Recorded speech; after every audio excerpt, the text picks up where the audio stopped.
This is a situation where we have a deep channel with a base break line. This could be a flat, it could be as represented in a wide floodplain type reservoir, or in a flatland reservoir.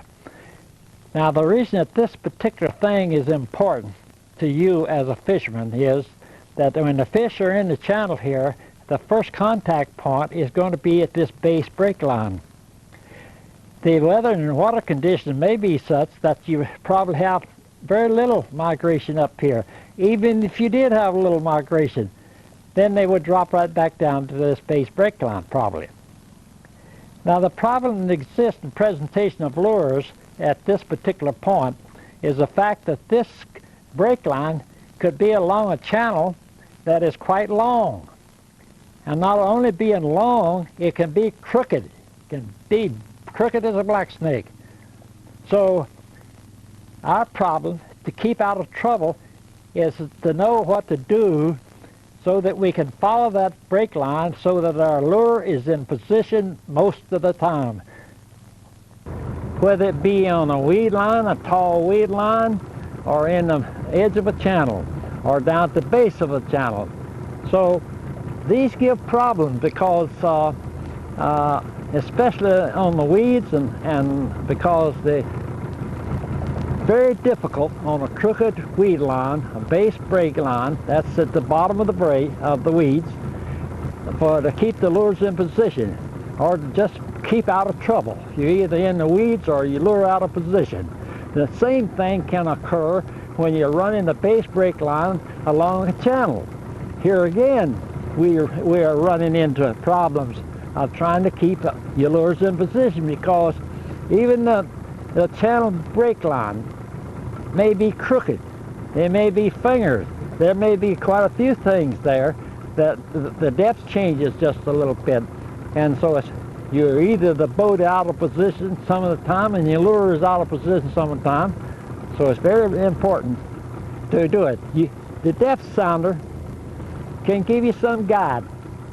Your line sights can give you some guide. But to keep your lure in position and know what you're doing, there's only one way that I know to actually do it, and that's by the use of markers. They can be thrown along the channel break line, and every time a finger comes or some bend in this thing, you can throw out a marker so that you can always know the crooks and the turns of the break line. So that's what we're going to show. The first thing we're going to do is to pick up the wide floodplain type deal. I'm sitting out just about in the channel of a lake, and the main stream comes right down through that section right over there. That's the main channel coming right down through here. Over to right straight in this direction is a cove that looks like there's a feeder stream cut. We'll come there and come out through here and enter into that main channel.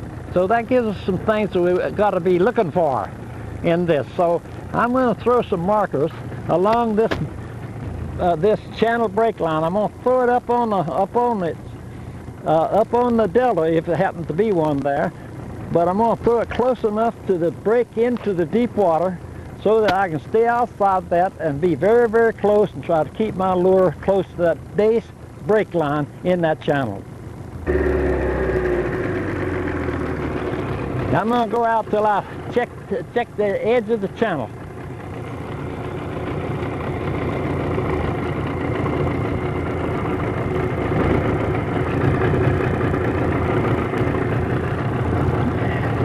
Right here, I'm coming into it. I'm going to throw a marker right at this point. I threw it up on it.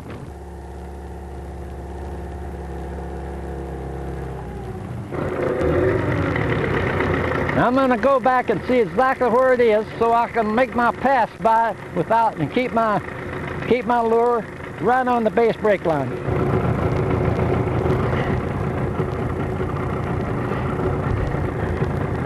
It's right at about 19 feet. in this position.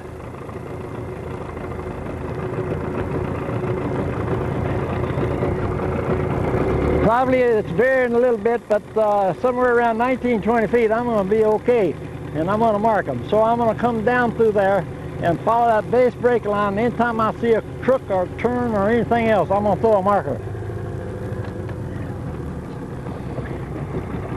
I'm going to fish it, I'm going to look at it first while I throw the markers. But if I was going to fish it, I would probably use wire and go to 100, and later on I might need to go to 700 so I can keep my line not so long.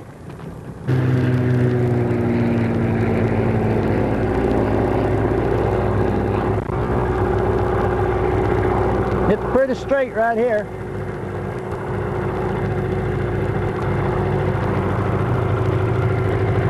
Turning out just a little bit.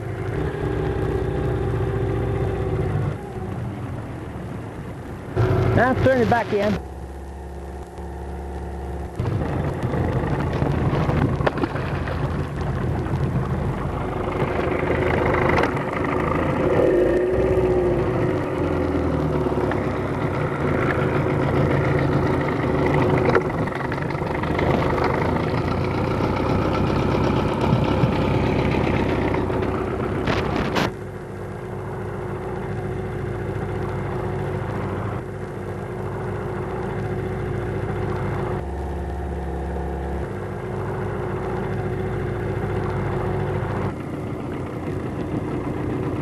Now I'm getting back out.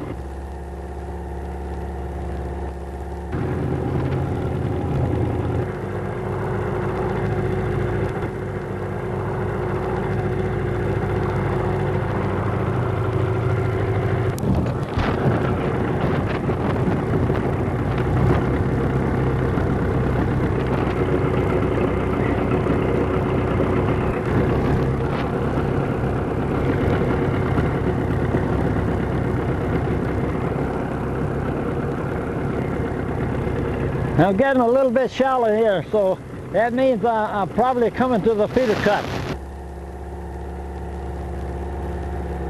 She dropped up quite a few feet there.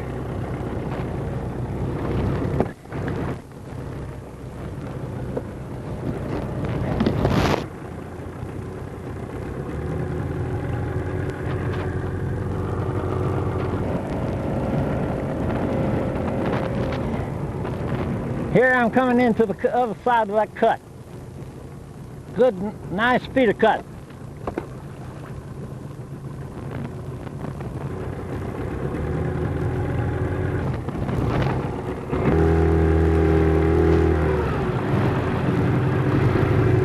There's a feeder cut right there, these first two markers.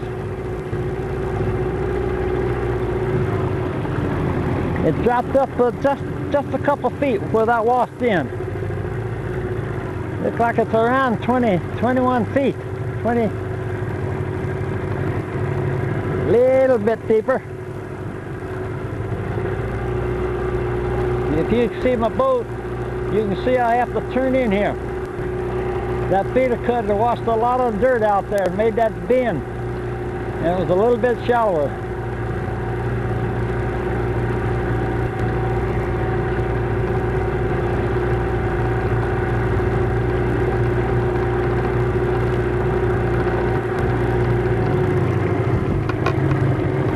I'm following it pretty close.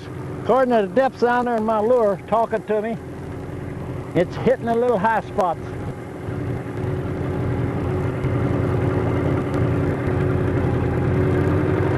This gives me a good long run seeing the washes, because I probably threw my marker up on the washes if there were any, because I was following the base break line.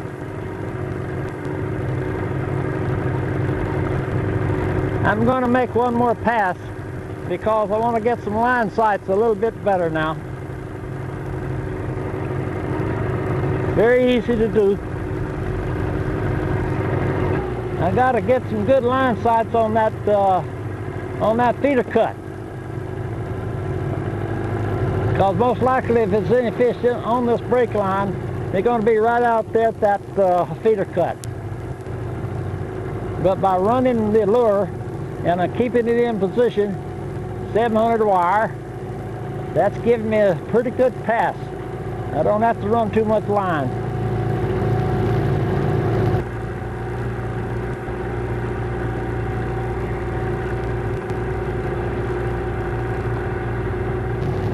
I was about to get in a little bit too far there, but I'm still okay. I'm getting line sights on the way. I'm getting them back this way.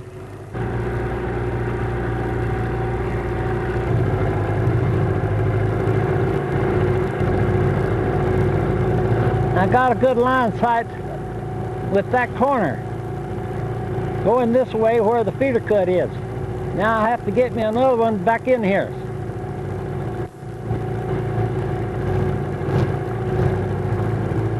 I'm using the corner of that point with about where that boat is, but in that point, that's my line sight going this way.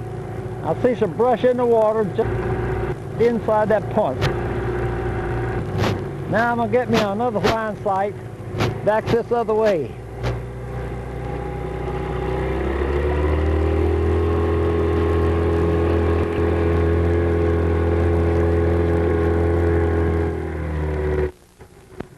I'm gonna get right in the feeder cut. I'm gonna get my line sight. You probably can't see this, but I can see it very well. I'm getting a red bank right up against a tall white pine. That gives me a good shot. In the center of it right now. So I can come back later with my line sights that I made on that pass, and I'll locate this. I will not have to throw my markers. I can go ahead and test it and see if the fish are there. And if I hit a fish, I'd go to the cast. I'd anchor in the shallow part of this and make my cast, fan cast that point. Now I'm gonna make another pass right here. See if it happens to be a fish here at this time.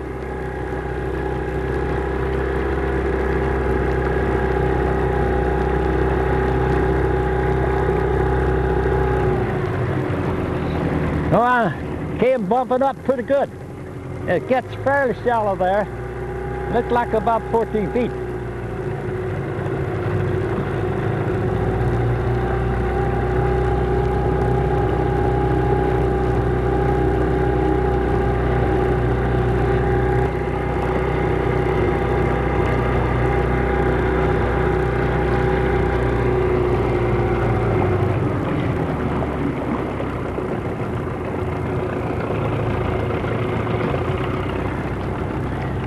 I hope that you got this, but the only way I know that you can follow a crooked base break line is by the use of markers. After that, you can't depend upon the depth sounder. You can glance at it once in a while, but the markers plus the line sights is the way for you to keep your lures in position. If it's fairly deep, go to wire.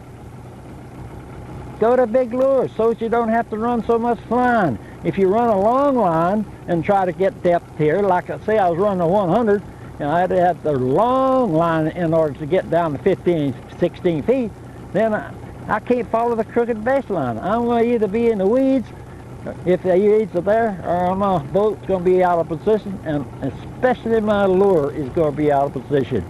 Markers and line sights will keep you out of trouble.